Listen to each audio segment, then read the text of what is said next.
In the beginning of the story, we see Doya, short for Doyamoi.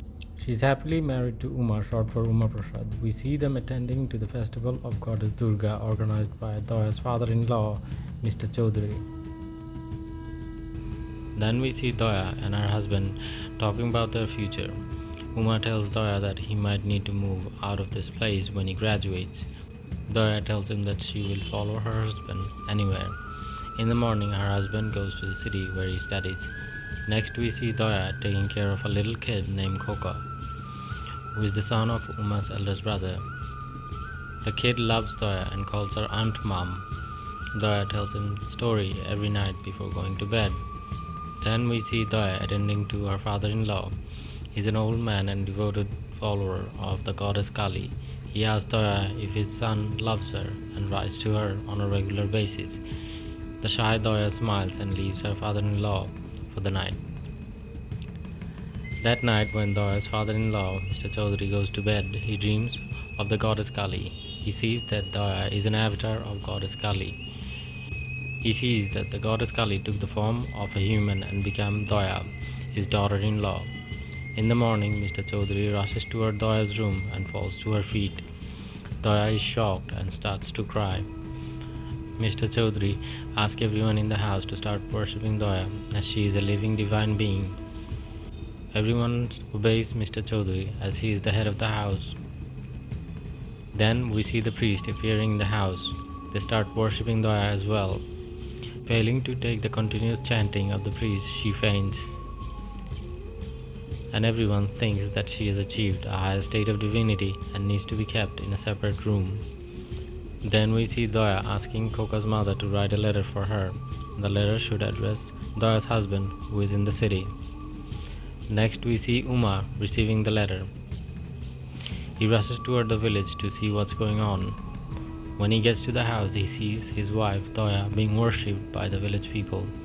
She signals her husband not to interfere, as this would look bad on the family. But right then, a man appears with his grandson. The doctor has said that the child is beyond saving. The village people take the child to Doya, who isn't sure what to do. But when the priest gives some water to the child from the worshipping bowl, the child miraculously gets better. This not only confuses Uma, Doya's husband, but Doya herself. Uma, still determined to save his wife from this peril, confronts his dad and says that there is no way Doya is a divine being. His father, Mr. Chaudhary, says to his son, "A boy just got cured due to Doya's grace. What more proof do you need?"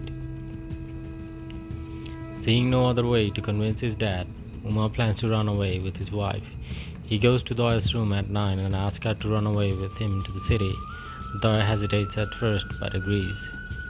Then we see Doya and her husband Uma rushing toward the boat dock. But suddenly Doya sees a broken piece of the goddess Kali at the dock. After the worship ceremony, people throw the statue of the Kali to the river as a goodbye. Most of the time, everything washes away, but this time a small piece came back. Even though the broken piece could be explained in a valid scientific way, such as low and high tide caused by the moon, Doya gets scared. She starts to doubt herself. She asks her husband, "What if I am the goddess?" Her husband gives many explanations, but to no avail. At last, Uma gives up and drops his wife to the house. Then we see tons of villagers coming to see Doya, the living goddess. Some want to be cured, some want success, some want good luck, some just want to see her before dying. Then we see Doya becoming lonelier and lonelier by each passing day. The little kid Koka refuses to come near her. Doya thinks of her husband and cries. In the meantime, Doya's husband Uma goes to see a psychiatrist. The psychiatrist convinces him that Doya is too young to make such a hard decision, and as her husband, Uma should rescue Doya from this peril. When Uma is making up his mind regarding his next attempt to rescue Doya, his wife, we see Koka, the little kid, getting sick in the village. Everyone takes the kid to Doya, hoping that her grace would save this kid. But it fails miserably and the kid dies without receiving the proper treatment. In the last scene, we see Uma, Daya's husband, on a boat. He's heading toward the village. He sees from far away that a cremation is taking place. Unfortunately, the cremation is of that little kid Koka, who died because everyone thought Daya was a divine being.